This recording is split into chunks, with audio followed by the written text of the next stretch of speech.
Greg Poehler, you guys just wrapped up the second season of You, Me, Her. I wonder, since the first season you guys were fairly successful, what your attitude was like going into season 2? Well, we're starting season 3 actually coming up. Season 2 is airing now in various places. So I think, with any show, you learn more about yourself and about the characters and about the people you're acting with, and hopefully John Scott Shepherd, who created and wrote the show, is now playing to our strengths. And it's always fun. I mean, I think the first seasons or the first few seasons are always kind of feeling out the actors and their strengths and what they can do. And I think particularly with this show, you see the supporting cast get to do more and more with each season. I think that just speaks to their talents, really. So tell us a little bit about the show, since people are still discovering it, and about your character, Jack. You want me to talk about the show in general, or? Yeah, I mean, give us the basic pitch of the series. And well, the pitch is, if you're in a relationship and you're thinking about bringing in a third person, this show is the perfect conversation starter. That's my pitch. I've actually had a few people that have thanked me for introducing the topic into to their dinner table conversation. But the show really at its heart is a romantic comedy that involves 3 people. And so it's talking about the subject matter, I guess, of polyamory, and whether this is a viable means of having a relationship. But I think the show really is about this couple, of which I am the husband, and Rachel Blanchard plays the wife, who find themselves both falling in love with the same woman, and they don't really think of themselves as the type of couple that would be in this world, this type of polyamorous lifestyle. So for them, it's really just a road of discovery to see where this all leads. And to be honest, I don't even know where it leads because John hasn't sent us the season 3 scripts. How did Jack grow throughout this season?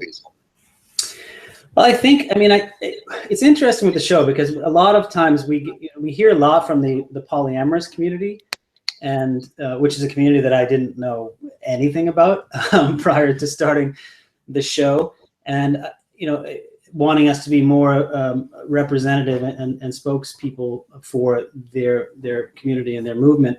I think the show in general it's all taking place in a relatively short time frame. So Jack and Emma and Izzy, the 3 main characters, are really still in the trying to figure things out phase.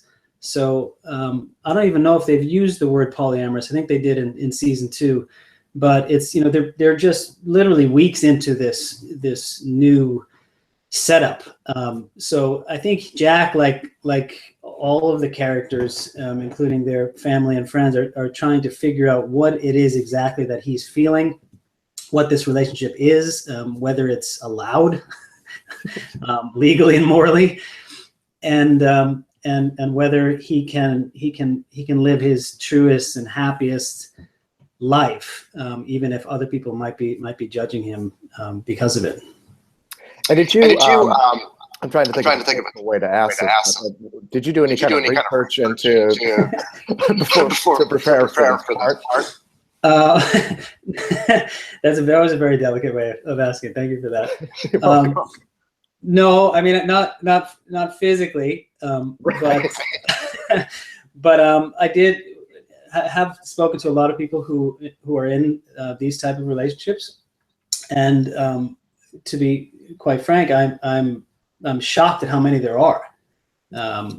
Since the show came out, we've had a lot of people who have come up to us at these various events, and just even people in my own life and people in the crew of You, Me, Her. Yeah. So I really was not as hip, I guess, as I should have been about how much this is happening. So it's been interesting to learn from them and to use that going forward in the show.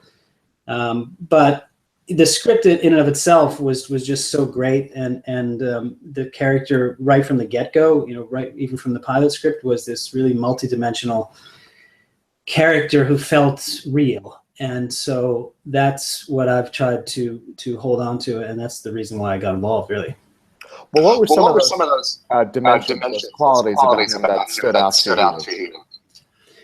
Well, I mean, I like the fact that all of the characters were drawn initially in such a way that it felt like it was something that could happen to anyone. It wasn't a particular subset of individuals who you can't relate to. They're very relatable characters, and I think Jack, he struggles with this like I would, I think, if this were introduced into my life. And I love that aspect of it. I love the fact that, all of the episodes, I feel, kind of maintain their believability. Mm-hmm. And working with Rachel Blanchard as your wife, and Priscilla Faia, not saying that name right, as Izzy. What is that dynamic like between the three of you? It's been great, right from the get-go. I didn't know either of them before we started, but we've become really close friends on and off set, and so that helps. I think anytime three leads are creating or acting in a show where you're really dependent on chemistry in many ways, it's a roll of the dice. From what little I know of the acting world. That can go either way. And I think we've had two really great directors. Season 1 was Nisha Ganatra, who spent some time with us, the three of us, before we even got into rehearsals, just to really get comfortable with each other and get to know each other. And I think that was an invaluable start to our on-screen and off relationships. And then Season 2, Sarah St. Onge has continued that and has really taken it a step further. It's a familial atmosphere, and I know people always say that. I've heard that on literally every single show, but this one is we actually mean it. Right. And working with Jon Hamm, what does he give you guys that helps? Jon is great. I mean, he called me. I think I read the script. I don't know, a couple of years ago now, and then we spoke. I was staying at our summer house here in Sweden, and it was either very early in the morning or very late at night, and we had a very long conversation about the script and the show and what his vision for the show was, and it really jived with what I was thinking and hoping. So we've really hit it off. I think we have similar interests and similar views on life and on the show, and so it's been nothing but great to have him around. Mm-hmm. What were some highlights of this season for you guys? Hovering. That's what the showrunners do. They just kind of hover around set at all times, which is what I've learned. I was a showrunner on my last show, but I didn't do enough hovering. I realized in retrospect I should have been around a lot more. Well, actually, you bring that up. I wanted to ask about how you got into acting, because you were an attorney before. Yes, which is a form of acting, as you know. There's a lot of us pretending that we know what we're doing at all times. I moved to Sweden with my Swedish wife, and that's the easiest way to get into Hollywood. Really, is to go the Northern European route. Good to know. I would highly recommend. I should write a book on it. No, I think for me it was just a very random, fortuitous route, and it's been a crazy couple of years where I started doing stand-up comedy here and in the U.S., and then that led to me writing the script that I had always had in my mind for Welcome to Sweden. And then it got made here, and then it got picked up by NBC, and then it just became this much bigger thing, and which leads me now to You, Me, Her. So it's a crazy story, and one that I'm supremely grateful for. I don't like to examine too much how or why it happened, because then I feel like the more I talk about it, people would be like, "Oh yeah, that's right. You're not qualified for any of this." But now I've had 40 episodes under my belt. Now I have, so I feel like I'm getting there at least. I don't feel as out of place as I did a few years ago. Right. What were some of the highlights of season 2 for you guys? Well, I think, like I said, Sarah St Hollands, who came on as director, and she's coming back for season 3, so we're thrilled about that because we all love her very much, and she is just a terrific person to just hang out with. Never mind shoot with. So I think most of my good memories from season 2 revolve around her in many ways because she brought such a positive presence to the set. But for me, season 2, I think Jason Priestley, I don't get to weird name drop here, but when he did a cameo for Welcome to Sweden season 2, and I think he was on the first or second episode of the first. And I remember him saying to me, yeah, wow, you got a season 2. That's a miracle. There's so much that could go wrong in season 1 that if you get to season 2, just pat yourself on the back and be thankful and be grateful. So I really took that attitude into our season 2, and now we have a season 3. So we're continuing hopefully to deliver with this show, and we're supremely grateful. Like, I don't know if you've ever worked with or on a show, but it really becomes a second family, especially for me, since I live here in Sweden still, and we shoot in Vancouver, a little bit in Portland, but mostly in Vancouver. And so it's become now my second home for a little while, and I can't wait to see those people again.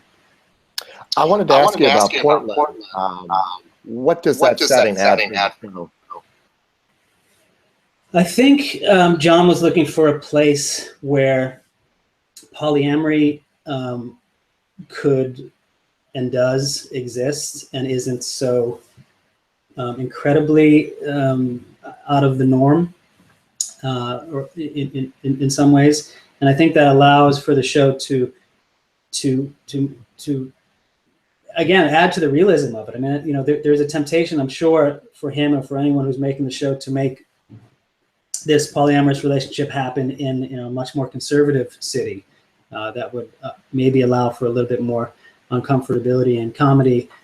But I think this makes it a bit more believable. And I think what we're trying to hang on to is the Portland vibe, which we're all big fans of, and really I think adds a touch of coolness to the proceedings. Well, I look forward to season 3. Greg, thank you so much, and congratulations. Thank you. I also want to say thank you to the Gold Derby people. I know a few of you guys have me on your predictions for winning the Emmy. I think you guys those people are absolutely crazy. I'm guessing there's some pop brownies being passed around early in the morning in the offices. But I'm incredibly grateful for any of the recognition. I know the show is, especially. I know shows like us on networks like the Audience Network, who's still trying to find a voice nationally and internationally, even though they've been cranking out tremendous shows at Kingdom and You Me Her, and now Louder Milk is coming up. So Chris Long, who runs the network there, has done a fantastic job of really cranking out some original programming. But we're still a small show and a small network, so we appreciate any of the attention. We love it. We bask. So thank you guys. You're very welcome. Thank you for keeping up with our site. Sure. All right. Have a good one.